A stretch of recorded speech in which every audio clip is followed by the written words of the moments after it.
Hi friends, நடிகர் விஜய் அவர்கள் இப்போ ரீசெண்டாக அவரோட மனைவியை சங்கீதாவை டிவோர்ஸ் பண்ணதை தொடர்ந்து இன்னைக்கு கோர்ட்டில் கேஸ் நடக்கதா இருந்தது. ஆனால் அந்த கேஸ் இப்போ ஒத்தி வச்சுட்டாங்க. ஜூன் 15ஆம் தேதி அந்த கேஸை வச்சுருக்காங்க. ஆனால் அன்னைக்கு 2 பேரும் நேரில் ஆஜராகணும் அப்படின்ற மாரி சொல்லியிருக்காங்க. இது விஜய் அவர்களுக்கு ஒரு ப்ளஸ்ஸாகவே அமைஞ்சிருக்கும். ஏன்னா இப்போ எலெக்ஷன் வேற வருது.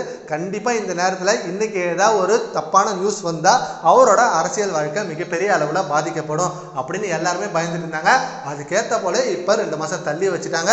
ஸோ அதுக்கப்புறம் என்ன முடிவாக இருந்தாலும் இருக்கட்டும், எதாக இருந்தாலும் ஃபேஸ் பண்ணிக்கலாம் அப்படின்னு விஜய் அவர்கள் முடிவு எடுத்திருக்காரு.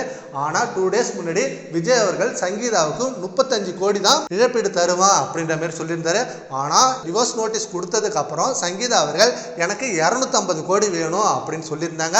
ஆனால் இப்போ 35 கோடி தான் விஜய் அவர்கள் தருவதா சொல்லியிருக்காங்க.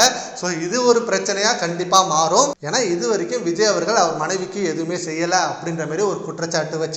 விஜய் அவர்கள் அரசியல் களத்துக்கு வந்ததுக்கு அப்புறம் ஏகப்பட்ட விஷயங்கள் அவருக்கும் முரண்பாடா மாறி இருக்கும். ஆனா விஜய் அவர்கள் மனைவி சங்கீதாவை டிவோர்ஸ் பண்ணது அது ஒரு மைனஸா தான் இருக்கு. ஆனா சங்கீதா அவர்கள் ஆதாரத்தோட நிரூபிச்சாங்க.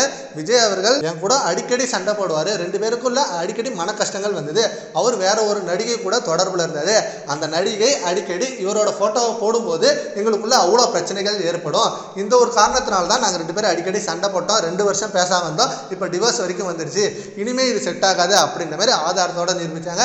அப்போ அந்த நடிகை யாரு அப்படின்னு சர்ச் பண்ணும்போது த்ரிஷா தான் அப்படின்னாங்க.